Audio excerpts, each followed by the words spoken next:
1889년 오스트리아에서 태어난 이 남성은 미술에 재능이 있었고 화가가 되고 싶었지만 미대 입학에서 떨어지는 아픔을 겪고 충격을 견디지 못한 채 그만 스스로 목숨을 끊어버렸습니다. 그런데 비록 이 인간은 미술의 꿈을 이루지 못했지만 깊은 바닷속엔 그 꿈을 대신 이뤄준 신비한 동물이 있었는데 1995년 일본 아마미제도 부근 바다의 해저를 둘러보던 다이버들은 해저 깊이 새겨진 하나의 미술 작품을 발견했습니다. 하지만 이들이 이 작품을 발견할 당시 주변엔 그 어떤 흔적조차 남아있지 않아 어떻게 생겨난 것인지에 대한 의문은 미스터리로 남았고 누가 왜 어떻게 이 깊은 해저에 놀라울 만큼 정교한 미술작품을 새겨냈는지 비밀이 풀리기까진 무려 12년이란 시간이 걸렸습니다.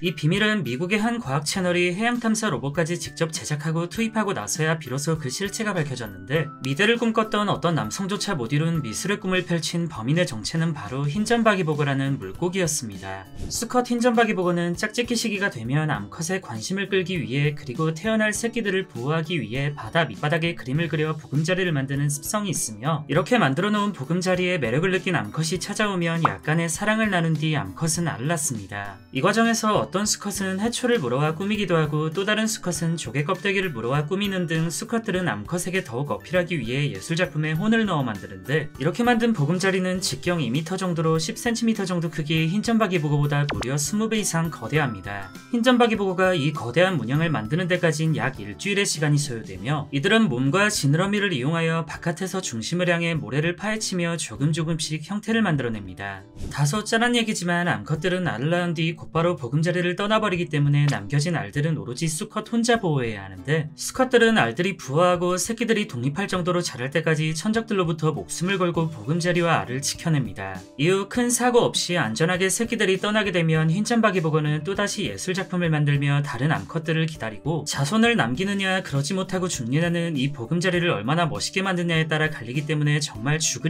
다해 만듭니다. 그러나 아무리 멋진 보금자리를 만들었다 해도 암컷의 선택을 받지 못한 안타까운 개체도 간혹 존재하는데 이렇게 낙오된 수컷들은 애써 만든 보금자리가 자연스레 해류에 지워질 때까지 쓸쓸한 기다림만 반복합니다. 그런데 방금 전 말씀드린 흰점박이보고는 어디까지나 인간의 긍정적인 모습, 이를테면 그림을 그리는 등 건전한 모습을 닮아 있었지만 지금 소개해드릴 이 동물은 인간의 가장 추악하고 무서운 모습을 닮아있는 소름돋는 동물입니다. 이 녀석의 이름은 남극에 사는 아델리 펭귄으로 성격 자체가 펭귄 중에서 상당히 지랄맞은 것으로 유명하고 과장을 살짝 보태면 남극에 사는 벌꿀로솔이라고 해도 과언이 아닐 정도입니다. 얘네들은 젠투 펭귄들과 서식지가 겹쳐 마주치는 경우가 굉장히 많은데 이때 온순한 젠투 펭귄들을 구석진 곳이나 천적에게 위협이 될 만한 장소로 쫓아낸 뒤 자기들이 안전하고 좋은 자리를 차지할 정도로 팽성이 상당히 안 좋습니다. 하지만 고작 이 정도의 악행은 지금부터 말씀드릴 악행들에 비하면 굉장히 귀여운 꼬장에 불과한데 2013년 남극에서 우연히 발견된 수첩 하나 때문에 이들의 실체는 전 세계에 낱낱이 공개돼 버렸습니다. 이 수첩의 주인은 100여 년 전 남극에서 펭귄들을 연구하던 조지 머레이 레빅이라는 남성으로 군의관이었던 레빅은 1910년 로버트 스콧의 남극점 탐사 당시 원정대에 동승하여 남극을 경험했었습니다. 시대가 시대였던 만큼 남극으로 가는 여정은 쉽지 않았지만 평소 펭귄 덕후였던 레빅은 실제로 보기 힘들었던 펭귄을 볼 수 있다는 생각에 목숨을 걸고 남극으로 향했고 꿈에 그리던 펭귄들을 마주한 레빅은 해안에 머물며 펭귄들을 관찰하고 조사하며 기록을 써나갔습니다. 그런데 그로부터 1년 뒤 원정을 마치고 고향으로 돌아온 레빅은 어찌된 일인지 마냥 즐겁지만은 않은 오히려 씁쓸한 표정을 지으며 여행에 관한 이야기를 전혀 하지 않았는데 당시 펭귄이란 동물을 실제로 본 사람이 거의 없다 보니 주변에서 펭귄에 관해 질문을 해도 별다른 얘기를 하지 않고 침묵으로 일관했습니다. 심지어는 탐험 당시 쓴 펭귄에 관한 논문마저도 다른 사람들이 알아보기 힘들게 영어가 아닌 그리스 문자로 기록하였고 레빅의 이 논문은 깊은 친분이 있던 몇몇 과학자들에게만 공유된 채 세상에 공개되지 않았습니다.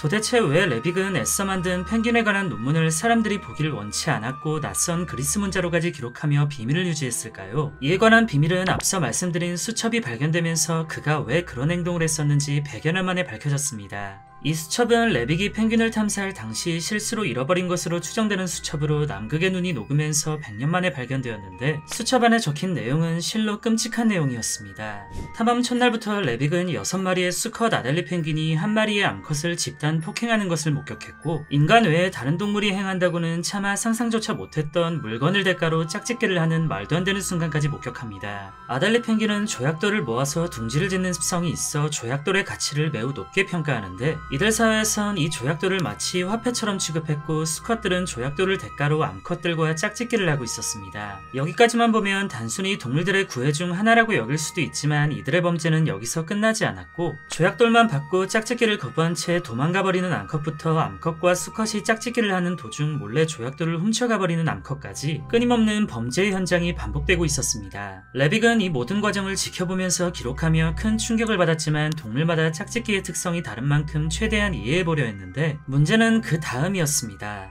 아달리 펭귄 성체들은 아무 죄가 없는 새끼들까지 이유 없이 폭행하거나 죽이는 끔찍한 모습을 보였고 이들의 악행은 멈추지 않고 선을 넘어 알에서 방금 나온 쪼만한 새끼마저 부모에게서 빼앗아 폭행하기에 이르렀습니다. 가장 충격적인 건 이미 죽은 지 한참 되어 꽝꽝 얼어버린 암컷 펭귄의 사체를 두고 수컷들이 몰려와 짝짓기를 시도하는 믿을 수 없는 광경이었는데 아달리 펭귄의 실체가 이러다 보니 레빅은 자신이 목격한 것들을 기록하긴 했지만 차마 이 내용을 세상에 공개할 수 없었던 것입니다. 레빅의 이야기가 세상에 공개되자 사람들은 마냥 귀여운 줄만 알았던 아달리 펭귄의 실체를 깨닫고 덩달아 충격에 휩싸였고 일부 전문가들이 수첩에 적힌 내용을 두고 다소 과장되었다며 반론을 제기하기도 했지만 그러면서도 어느 정도는 사실이 맞다며 인정하는 모습을 보였습니다. 한편 당시 레빅이 펭귄의 실체를 보고 충격을 받아 정신병에 걸려 사경을 헤맸다는 루머가 있었는데 그가 펭귄 덕후였던 만큼 적지 않은 충격을 받은 건 사실이지만 삶이 망가질 만큼 그 정도의 충격은 아니었다고 합니다.